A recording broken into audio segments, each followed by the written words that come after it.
Preciso não dormir até se consumar o tempo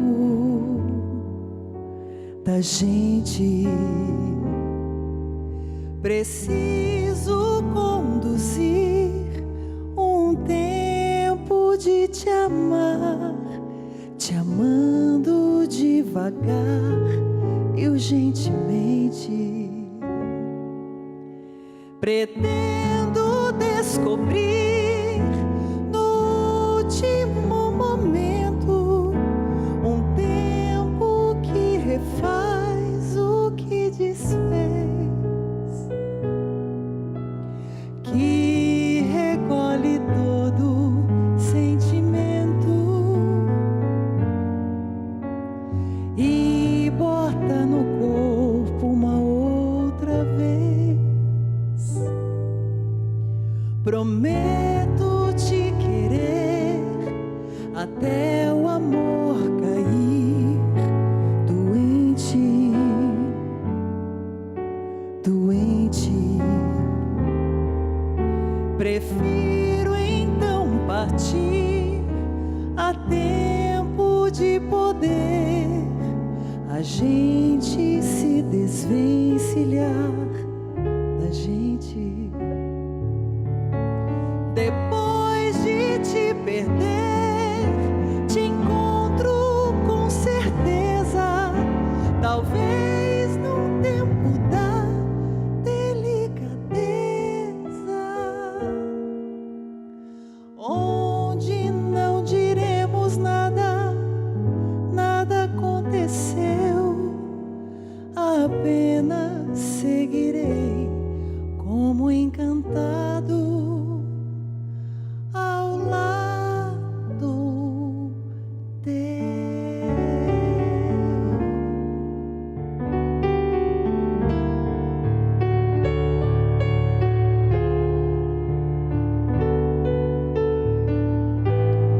Ao lado teu. Janaíne Pavani, no piano. Estamos iniciando o programa Entretantos pela sua TV Evangelizar. Eu sou Carla Fioravante e na próxima hora nós estaremos juntos para conversar sobre temas atuais. Fique comigo, seja bem-vindo, bem-vinda, sinta-se abraçado, abraçado. Nós estamos começando. Por longos anos, a pessoa jurídica tomou conta de mim. Escrevo desde que aprendi a ler. Decidi que é hora de libertar este grande amor do peito. Preciso compartilhar para fechar o sentido e o sentimento. Quero muito ouvir de você e juntos desfrutar impressões sobre a vida, as letras, libertar a pessoa física que pulsa em mim. É com esse pensamento que eu apresento a minha convidada do programa Entretantos de hoje. Mas no terceiro bloco, ainda teremos mais um convidado. Mas é com muita honra que eu quero convidar você a conhecer Renata Frade. Muito obrigada. Estou muito feliz pelo convite, pela apresentação. Jamais imaginaria ser apresentada por um texto, enfim, que eu criei justamente num momento crucial da minha vida, né, de uma transição em que eu decidi me assumir também escritora, além de todas as coisas profissionais, enfim, colocar para fora essa veia artística, né? E quando, Renata, que você sentiu que a literatura pulsou forte em você dessa maneira? Eu acho que a literatura está entranhada em mim desde a infância, né? Eu tive uma mãe que me incentivou muito a ler e eu sempre gostei muito. Comecei pelos gibis, né, do Maurício de Souza, e eu era ávida por qualquer tipo de livro, então a escola também incentivou demais. Então eu amava fazer redações, amava discutir os textos, né, literários, isso até a escolha da minha profissão. Eu acabei enveredando pelo jornalismo, mas sempre estudei a literatura em paralelo.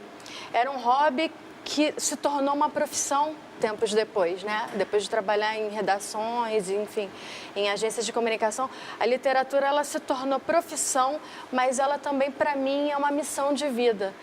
E o fato de eu ter convivido com tantos escritores nacionais e internacionais a trabalho, eu acho que isso meio que autoafirmou dentro de mim, né? Uma coisa que eu entendi muito o que significa essa arte no contato com essas pessoas. E eu acho que a literatura é como se fosse um ar para mim. Eu preciso dela para eu ser o que eu sou, entendeu? E fazer o que eu faço.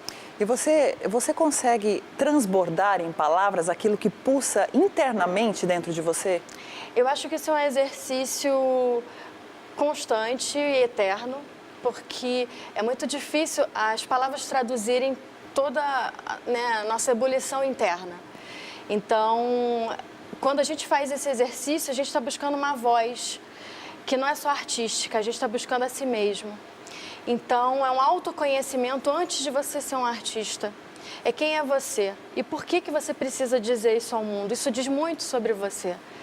Então, a prática da literatura é algo que, assim, eu acho que minha escrita ela vai ter padrões comuns, como, por exemplo, falar muito sobre a questão do feminino, sobre os marginalizados na sociedade, falar isso de uma forma, às vezes, forte. Tem um apelo social, então, na tua escrita também. Eu busco isso, esse olhar sobre as pessoas que não são assistidas pela sociedade. Então, isso eu acho que é algo que vai sempre permear a minha escrita, mas sempre com viés muito feminino. Mas eu acho que a forma pode mudar. Acho que no momento essa minha voz é uma voz muito ainda de uma mulher que está no mundo contemporâneo buscando um empoderamento junto com outras mulheres. Quando você publicou o seu primeiro livro, você sabia de todo esse... que você estaria se despindo e, assim, também alcançando outras pessoas? Você tinha mais ou menos isso, assim? Que feedback você teria disso? A experiência de ser publicada é uma emoção única. É como se você estivesse colocando um filho no mundo, por mais que o primeiro livro que eu participei, que é a antologia Patuscada, da editora Patois, ele é uma antologia de contos e poesias. Era uma reunião de outros escritores. Vários escritores, conhecidos ou desconhecidos como eu. E, enfim, foi assim um golpe de sorte, eu acho, de enviar para a editora colher esses escritos, uma poesia e um conto. E, assim, a emoção que eu tive quando eu vi pela primeira vez o livro, que foi na sessão de autógrafo, e dar meu primeiro autógrafo na vida, teve um significado que eu jamais poderia imaginar, porque as páginas, aquele papel, significavam a minha vida inteira. Então, aquilo para mim não tinha preço, sabe? Era um sonho mesmo. Então, assim, eu acho que quando a gente escreve, várias pessoas me deram retorno sobre esses contos, essas poesias. Graças a Deus a maioria gostou, mas, enfim, também se não gostasse seria ótimo ouvir as críticas. Mas eu acho que a gente não consegue alcançar. Então, isso é que é o bonito também da arte. A gente se surpreende até com o que a gente faz, porque as pessoas têm olhares sobre ela, o que a gente faz que a gente nem imagina, né? Esse livro da qual você está mencionando é o Contágios? Ou é a antologia? Não, é o Antologia Patuscada. Deixa eu só pegar aqui para a gente mostrar para o nosso público. Esse aqui você tem um conto e uma poesia. Exatamente, um conto chamado RG, cuja protagonista é uma transexual que também se prostituiu e sofreu uma violência. Você fala desse tema de agressão, de preconceito. Exatamente. E tem uma poesia que é extremamente lírica, extremamente feminina. Então, esses opostos também é uma coisa que me encanta trabalhar nessa produção literária. E esse aqui, Contágios, é seu? Esse é também uma antologia só de contos, publicada pela editora 8,5, que é também uma editora super importante no Brasil. Foi organizada pelo crítico literário José Castelo, que inclusive reside aqui em Curitiba, é um dos principais críticos e jornalistas que cobrem literatura no país. E eu fui aluna dele numa oficina e ele, enfim, organizou essa produção dessa turma nesse livro. Então, temos aí autores que já foram publicados e outros não publicados. E eu escrevi um conto, Irmandade, porque ele foi assim, uma junção da minha prática profissional, trabalhando com autores, de entretenimento e alta literatura, e eu quis falar sobre o mercado editorial de um jeito literário, ficcional, que eu achei que eu poderia ser inovadora, né? Abordar de uma forma que ninguém nunca fez. Essas diferenças que, para mim, são rotuladas pelo mercado de uma forma que eu acho ruim, porque eu acho que existe o autor bom, sim, o livro bom, independente de gêneros e do que a pessoa escreva. Mas o mercado faz essa distinção, né? O autor de entretenimento é aquele comercial, que é best-seller normalmente, e o de alta literatura que ganha os prêmios literários, que ele é mais de vanguarda ou experimental e estudado na universidade. E aí eu quis fazer uma junção desses mundos que não se comunicam, que não se cruzam na vida real. E essa junção se deu através de uma protagonista, que é uma lagartixa, que é uma crítica literária, que invade as casas das pessoas pelas paredes para saber o que elas estão lendo e para saber como é que ela pode aprender com o que elas fazem em casa para que ela lecione literatura. Só que essa crítica, ela acredita na alta literatura, ela não acredita na literatura de entretenimento. Sim. E aí ela encontra uma escritora de entretenimento num quarto escrevendo um romance daqueles bem açucarados que vendem 100 mil cópias, e ela acha aquilo um horror. E aí existe um embate entre a crítica e essa autora no conto. Aí mais eu não falo para, enfim, vocês buscarem o desfecho disso, né? E a gente encontra disponível, porque você tem uma rede, né, um trabalho que também envolve outras pessoas nesse ramo da área tecnológica, onde a pessoa pode ler num iPad, num e-book, né? Conta um pouquinho pra gente desse seu trabalho, que você também, a partir do seu olhar como escritora, você consegue desenvolver outros escritores. Sim. Na verdade, isso foi uma coisa bem paralela mesmo. A minha profissão na área editorial começou antes da profissão mesmo como escritora, né? Por isso que eu me assumi uma pessoa física há pouco tempo nessa área. Então, esses livros, eles podem ser encontrados, só para retomar, nos sites das respectivas editoras, tanto na Patois quanto na 8,5. Mas, desde 2002, eu comecei a trabalhar com comunicação e marketing para o mercado editorial. Foi um destino, eu acho. Eu entrei numa grande agência, a maior do mundo em relações públicas norte-americana, que existe em São Paulo. E havia esses clientes, era a Fundação Biblioteca Nacional, o SNEL e uma editora. E desde então, esse trabalho acabou dando muito certo. Uma novata que entrou nesse nicho e acabou se descobrindo, né, nessa área. E eu não trabalho só com a área editorial, né? Mas, realmente, o trabalho deu tão certo que outras empresas, outras entidades de livro, eventos literários, foram se somando nesses últimos anos. E essa expertise, né, eu até desenvolvi também no meu mestrado de literatura brasileira, falando sobre o mercado editorial brasileiro, que também é uma coisa que ninguém pesquisa. Sim. Né? Ninguém se interessa em saber os reflexos do mercado na produção mesmo do autor e vice-versa, né? Então, esses fenômenos eu venho acompanhando tanto como acadêmica quanto profissional. Há 7 anos, eu abri uma empresa chamada Punch, que desenvolve comunicação e tecnologia, as duas coisas juntas. São mundos que, para um leigo, às vezes, eles não se encontram, né? É difícil você imaginar, mas na nossa concepção, tudo hoje está conectado e tudo se comunica em rede. Então, comunicação para nós é tecnologia e tecnologia é comunicação. E nós começamos sendo inovadores e precursores em alguns ramos, tanto editoriais quanto nesse segmento de tecnologia. Por exemplo, os livros digitais, como você mencionou. Sim. Então, nós abrimos um mercado no Brasil que praticamente não existia. Livros digitais em 2010 significavam você encontrar PDFs.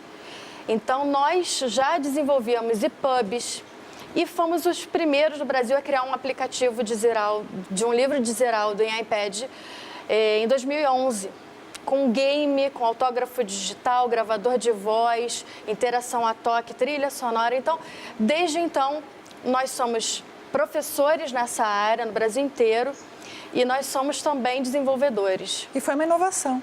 Sim, claro. Quero perguntar para você, que acompanha aqui a TV Evangelizar, que sabe que evangelizar é preciso, como é que está a sua leitura?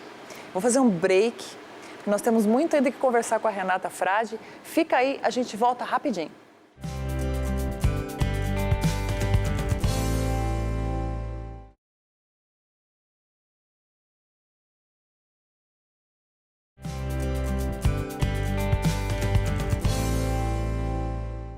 E nós voltamos com o Entretantos, aí na sua casa, no seu coração.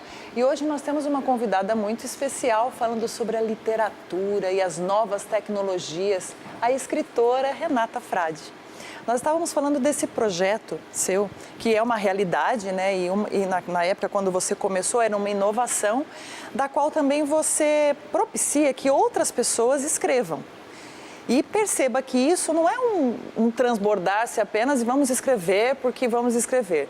Tem que ter um sentido aquilo, tem que ter uma técnica. Como que é isso, Renata? Nós, por trabalharmos com comunicação e tecnologia, nós percebemos que a autopublicação, os livros digitais, permitiram uma democratização do acesso a pessoas que são muito talentosas ou pessoas que querem descobrir o seu talento se lançando sem uma editora, porque realmente é muito difícil publicar no Brasil. São poucas editoras, poucas livrarias, então é uma forma de você até lançar muitos talentos que estão sendo realmente descobertos por essas plataformas.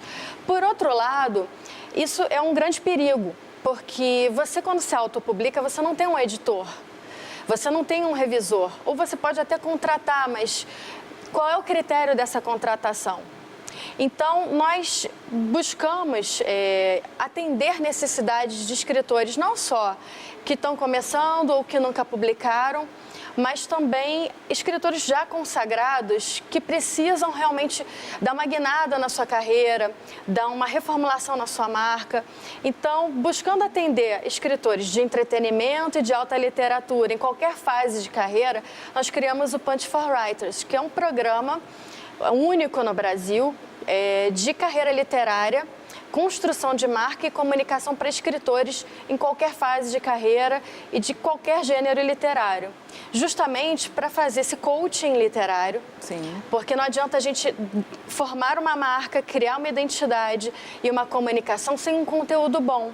E vocês analisam, é possível que a pessoa possa escrever para vocês, por exemplo, e perguntar sobre os seus escritos, se é possível se integrar a isso? Sim, é possível, porque nós temos esse trabalho de coaching literário, que é feito por uma equipe de pessoas que já trabalharam como editores em grandes editoras ou revisores nessas grandes editoras. A gente tem uma equipe para atender essas necessidades pontuais, mas a gente busca, através desse trabalho, é como se fosse um paciente que tivesse múltiplos problemas de saúde. Então, a gente cuida ele de uma forma bem global e encaminha essa carreira. Vocês dão a real mesmo, pessoal. Olha, você está precisando ser moldado aqui, pode mudar a sua linguagem aqui e tal. A gente tem uma preocupação de não descaracterizar a identidade literária. A gente cria essa identidade, a gente busca os diferenciais desse escritor para que eles fiquem evidentes, porque todo mundo tem um talento.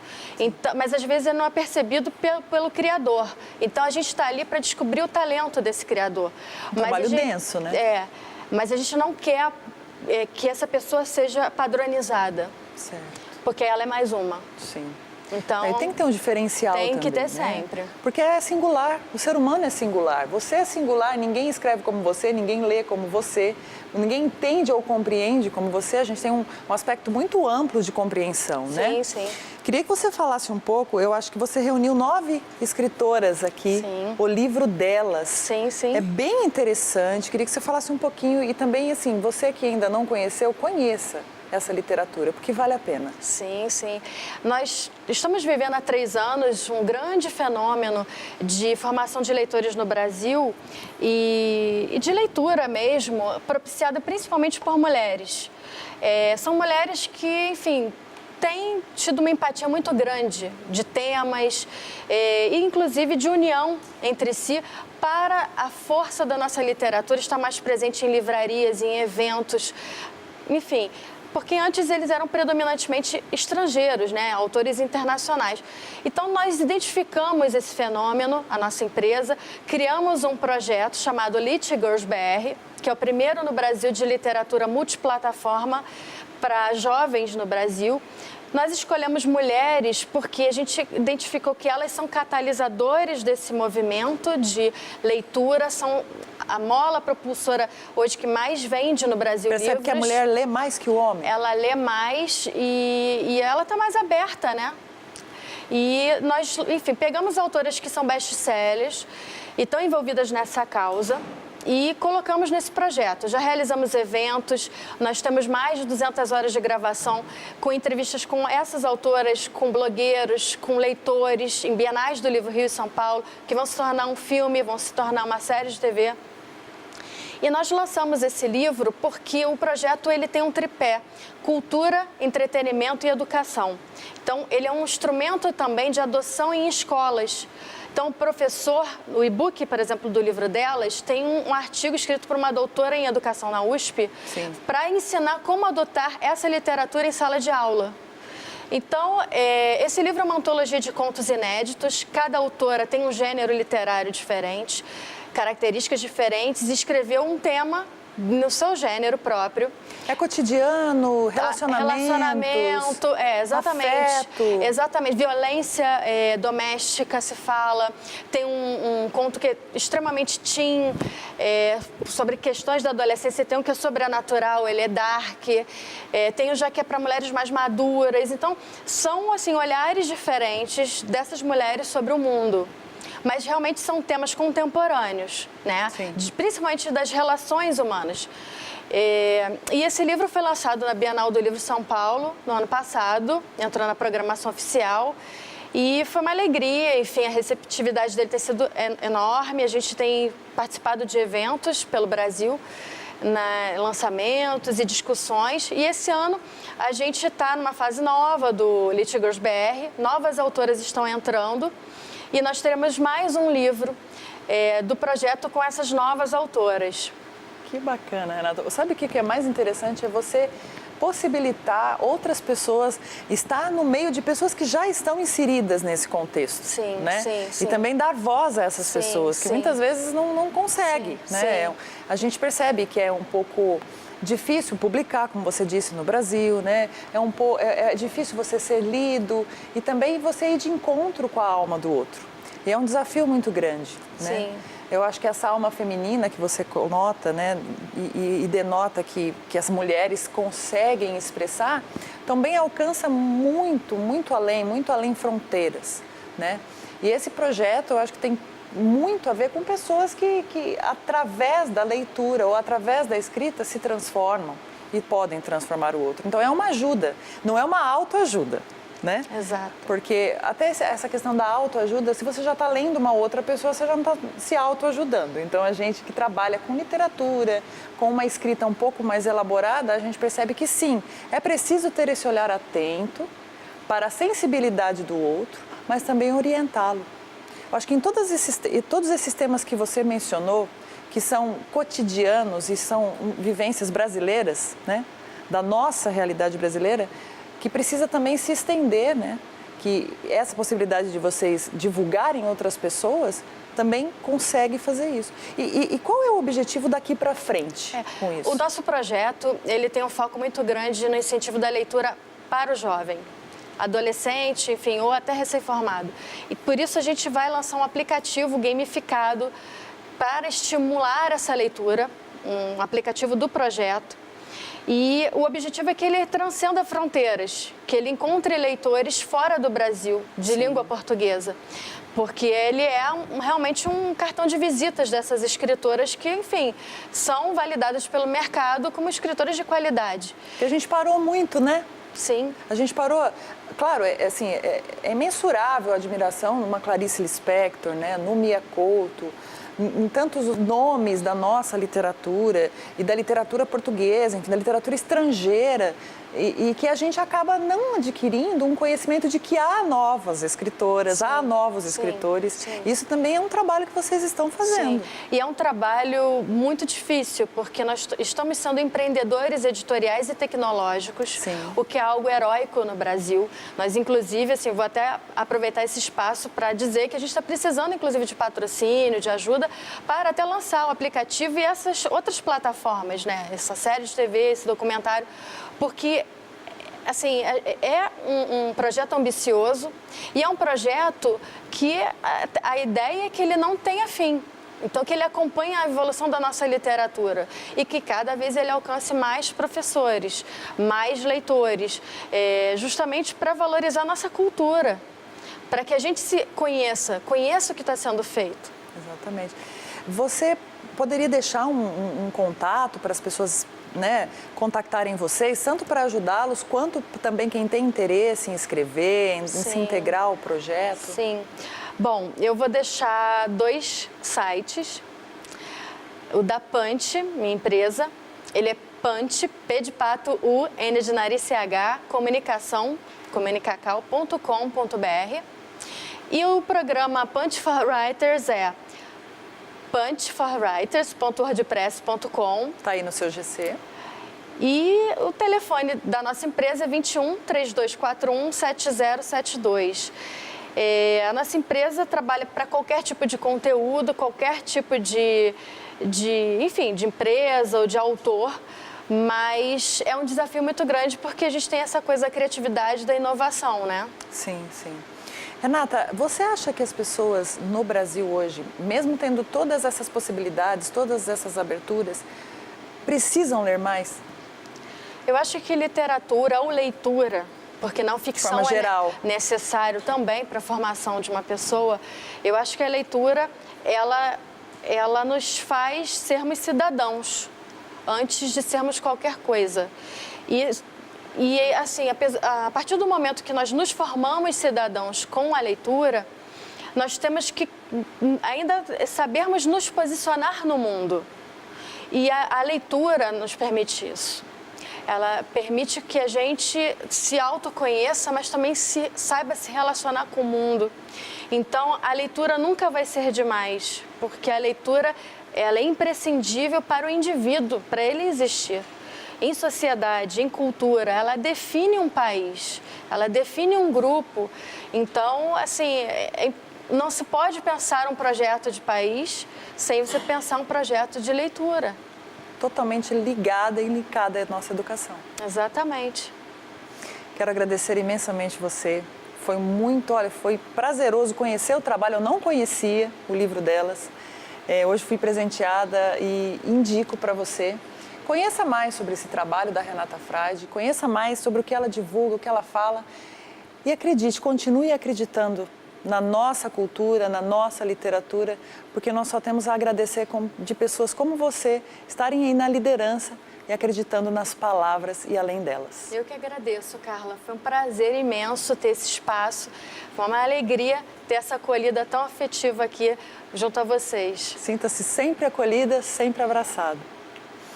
No próximo bloco, nós estaremos com o Dr. Sérgio Lima e vamos falar sobre amor patológico. O que será que é? Fica com a gente volta já já.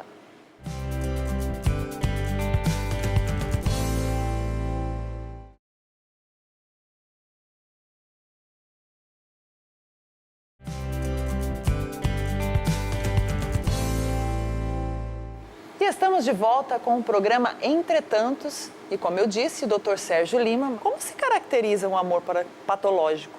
Então, é um tipo de relação que a pessoa tem em que ela fica muito sofrida, né? E que geralmente esse quadro começou a ser descrito nas pessoas que se relacionavam, principalmente mulheres, né? Porque a dependência química é muito comum em homens, então as mulheres dos dependentes químicos, né? Então, o dependente químico ele é uma pessoa, às vezes, muito desorganizada, egoísta, sem muitas perspectivas, né? E essas mulheres, então, elas se relacionam com essas... a maneira como foi descrito no primeiro foi isso. É uma pessoa que ela se abandona, né, para cuidar do outro, né? excessivamente cuidando desse outro e se esquecendo de si próprio e restringindo a sua vida, né? Parando de sair com os amigos, ter relações saudáveis com a vida e ficando muito ligada nessa pessoa que está sofrendo de algum quadro psiquiátrico ou não, né? Mas que é uma pessoa que de alguma forma não valoriza tudo que essa pessoa dá para esse outro indivíduo, né? O ser amado, né? O ser amado. Dr. Sérgio Lima é psiquiatra e há muitos anos trabalha, né, nesse ramo da doença mental e está nos explicando que esse amor patológico, na verdade, pode ser percebido pela pessoa ou precisa de uma orientação, precisa de uma ajuda médica para se perceber. Muitas vezes esse é um quadro em psiquiatria que a pessoa tem muita dificuldade de se perceber adoecida, porque ela caracteriza a experiência amorosa como um cuidar do outro, né? Que é uma parte da experiência amorosa saudável, vamos pensar assim, mas não é a única e exclusiva, e essas pessoas têm muito essa dificuldade de perceber isso. Então, às vezes, são familiares que percebem, né? E elas às vezes começam a ter um quadro depressivo associado com isso, às vezes com ideação até de morte, dependendo da circunstância, né?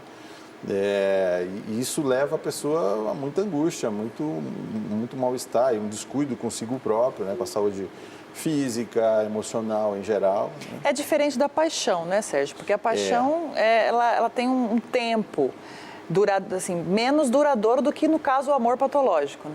Sim, a questão da paixão, ela em média dura 3 anos, né? Assim dizem os teóricos sobre a paixão.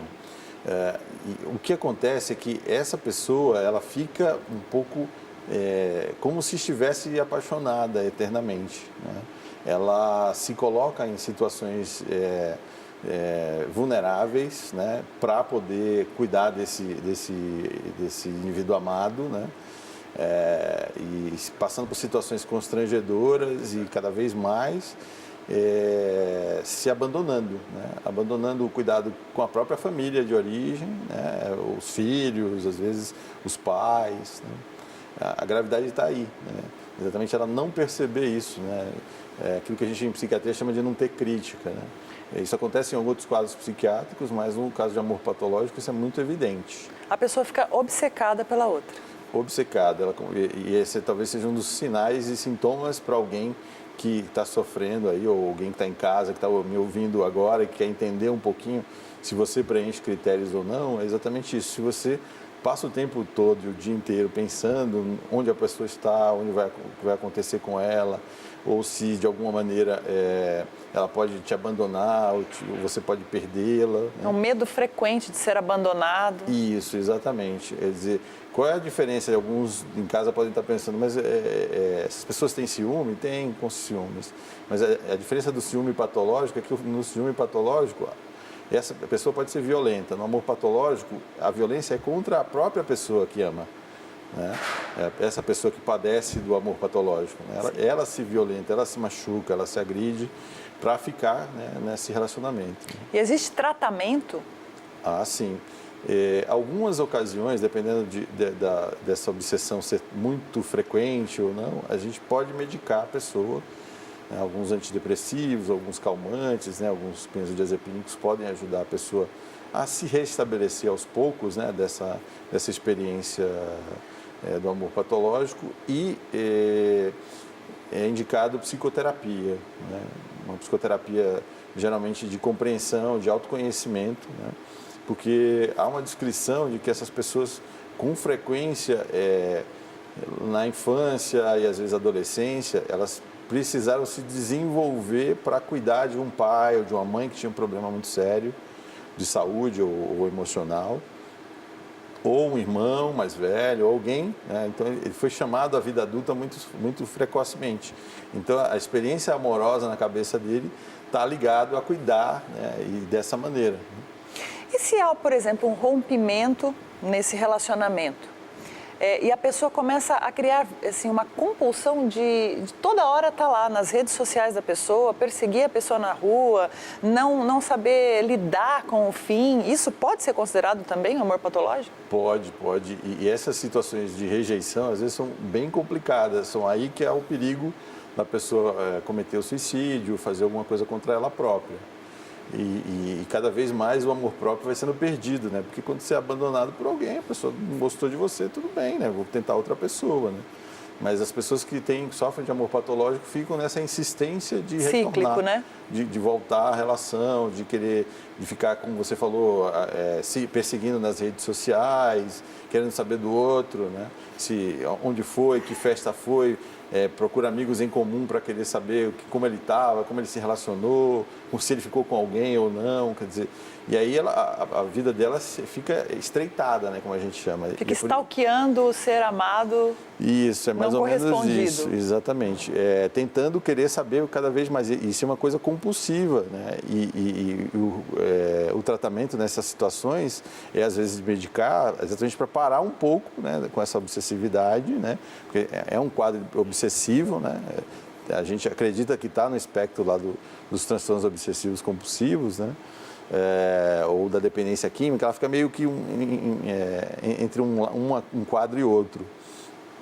E, ao mesmo tempo, essa pessoa tem, para ela poder se desligar, ela precisa fazer vamos dizer assim, nenhum contato, né? A solução para o problema é nenhum contato mais. Exclui, bloqueia, tira da vida. Exatamente. Por quê? Porque é frequente que o sujeito vamos dizer assim, a moça está apaixonada por ele, né? Está amorosamente envolvida, e ela começa a tomar uma distância. Aí o sujeito que gera o amor patológico, ele com frequência ele quer deixar a pessoa envolvida novamente, né? Então ele reaparece, sai de novo, dá uma edificante, e aí a pessoa de novo é atacada dessa vontade de estar de novo, né? Então o ideal é nenhum tipo de contato e, se possível, se envolver com uma outra pessoa, uma pessoa que possa ser mais saudável. Eu sei que é difícil isso, né? Está falando assim, mas se a pessoa não está mais se relacionando, ela tem direitos, né, de se envolver com outras pessoas. Existe outro lado também, né, Sérgio? Que a pessoa pode alimentar essa doença da pessoa. Exatamente. E a pessoa não consegue sair disso. E não consegue exatamente por isso, porque o que acontece é que geralmente o sujeito que sofre do amor patológico é um indivíduo que é muito amoroso, quer muito cuidar do outro, e tem pessoas que às vezes querem se aproveitar disso, né? E aí ela escolhe, vamos dizer assim, a dedo, pessoas que têm maneiras de se relacionar claudicantes, como a gente chama em psiquiatria, né? Sim. Uma hora está afim, outra não está, outra hora abandona, né? Isso potencializa na outra pessoa. Potencializa, é como uma droga, né? Quer dizer, o que acontece com a droga? A pessoa tem o high, né? Tem o suposto prazer com a droga, e depois volta a depressão, a tristeza, a ansiedade. No caso específico da experiência de amor patológico, é muito parecido. O sujeito amado reaparece, é envolvimento, vamos casar, vamos viver de novo, vamos voltar a todas as boas que nós vivíamos antes, e daí, de repente, o sujeito desaparece de novo.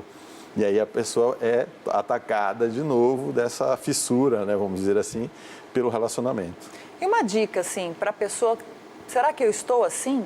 O que a gente pode dizer para essas pessoas para que se percebam, assim, antes disso acontecer, de chegar nesse nível de adoecer mesmo? Começa a prestar atenção se você está restringindo a sua vida de relação, né, como a gente chama. Às vezes você está deixando de se relacionar com pessoas, com amigos que são bacanas para você, que te motivam. Se você está vivendo em função do seu, né, namorado ou namorada, ou relacionamento, se você passa o dia pensando nessa pessoa, né, e se você está deixando, de alguma forma, de trabalhar, porque isso às vezes chega a esse extremo. Sim. Tem pessoas que não conseguem trabalhar, não conseguem fazer a sua rotina normal, né, como se fosse um dependente mesmo. A gente tem que tomar muito cuidado com os extremos. Exatamente. Né? Os extremos sempre adoecem, ou de menos ou de mais.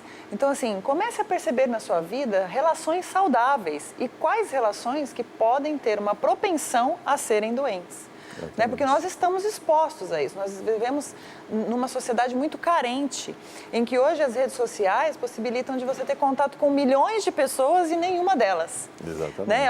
Inclusive, esse isolamento social tem crescido muito, porque as pessoas têm 5, 10 mil amigos em redes sociais e passa numa mesa sem interação. Então, assim, se isso vai para um relacionamento ou se isso para nessa questão, é preciso ficar atento. Então, foi muito esclarecedor. Eu espero que, se você quiser saber mais sobre amor patológico, entre em contato aqui conosco, né? Tá o contato do Dr. Sérgio Lima, que é psiquiatra aí no seu GC, para orientar, para ajudar. Quero agradecê-lo mais uma vez. No próximo programa, entretanto, estaremos juntos novamente. Isso aí. E até a próxima semana.